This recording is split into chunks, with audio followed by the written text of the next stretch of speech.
नमस्कार दोस्तों, आज की हमारी कहानी है मैं ही गरीब क्यों। भगवान गौतम बुद्ध की प्रेरक कहानी है ये। क्यों पढ़ें? आजकल के दौर में अधिकतर लोग अपने जीवन से असंतुष्ट हैं। उन्हें लगता है कि मैं ही गरीब क्यों, मैं ही दूसरों से कमज़ोर क्यों हूँ।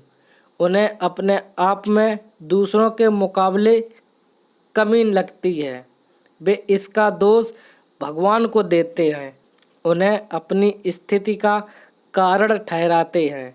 इस कहानी में आपको इस प्रश्न का संपूर्ण उत्तर मिल जाएगा और आप अपने जीवन से संतुष्ट भी महसूस करेंगे। भगवान गौतम बुद्ध की प्रेरक कहानी। बहुत समय पहले की बात है। एक गांव में धर्म उपदेश देने के लिए लगे हुए शिविर में भगवान गौतम बुद्ध पहुँचे।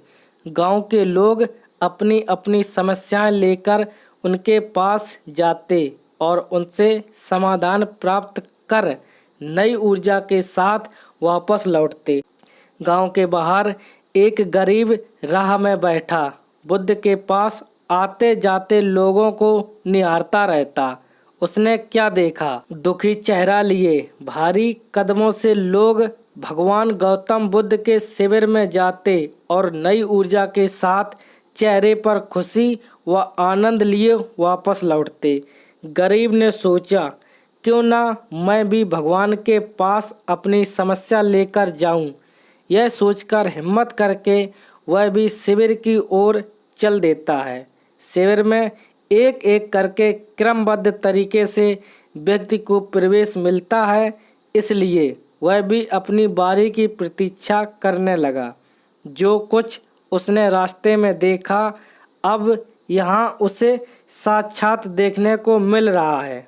लोग एक एक कर अपनी समस्याएं बता रहे थे। भगवान गौतम बुद्ध चुपचाप शांति से सबकी समस्या सुनते और जवाब देते। उसकी भी बारी आई।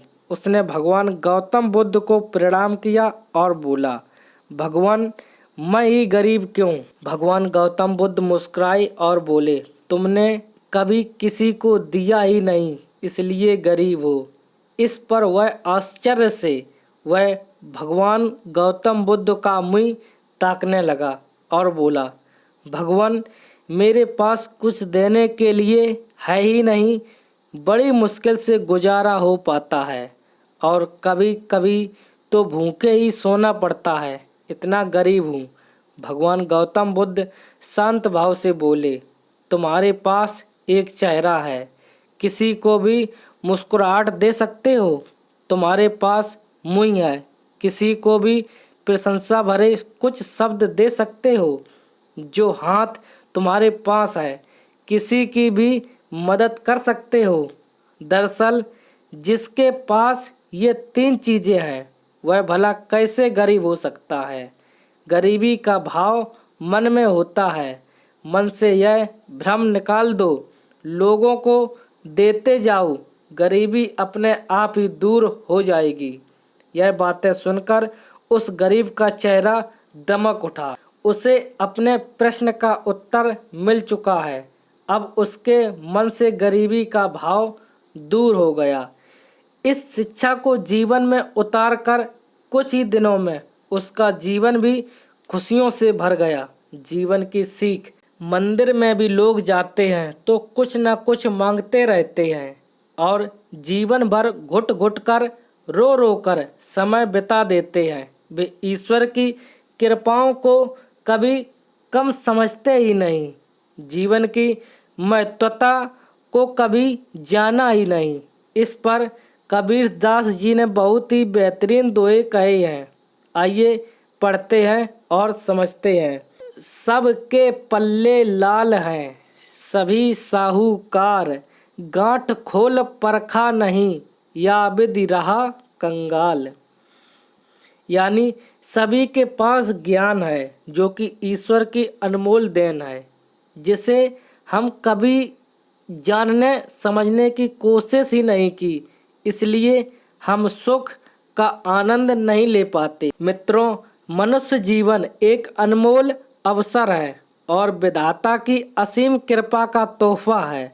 हमारा सर्वप्रथम यह कर्तव्य होता है कि हम उस परम परमेश्वर की इनायतों को समझें, ईश्वर की कृपा को जानने की कोशिश करें और इसका सबसे आसान तरीका है खुद को समझना।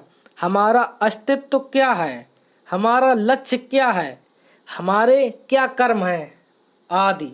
उपरोक्त सभी बातों को पढ़कर आज हम यह पूर्णतया समझ चुके हैं कि हमारे पास ईश्वर की दी हुई वो अनमोल तोहफे हैं जिनसे आज मानव नई नई उपलब्धियों को पा रहा है, असीम ऊंचाइयों को छू रहा है। बस ज़रूरत है तो सही मार्गदर्शन की, जो कि आज से मैं इन बातों को अपने जीवन में उतारने की कोशिश कर दी है। आपको बस यह करना है, हर रोज़ अपनी एक कमी को दूर करो, चाहे वह आपका गुस्सा हो या फिर नकारात्मक सोच। जब भी कुछ सोचो तो अच्छा सोचो। अगर कुछ करने का सोचा है तो तब तक उसके पीछे लगे रहो जब तक कि वह काम हो नहीं जाता। दोस्तों, ये कहानी आपको कैसी लगी हमें कमेंट बॉक्स में कमेंट करके ज़रूर बताना।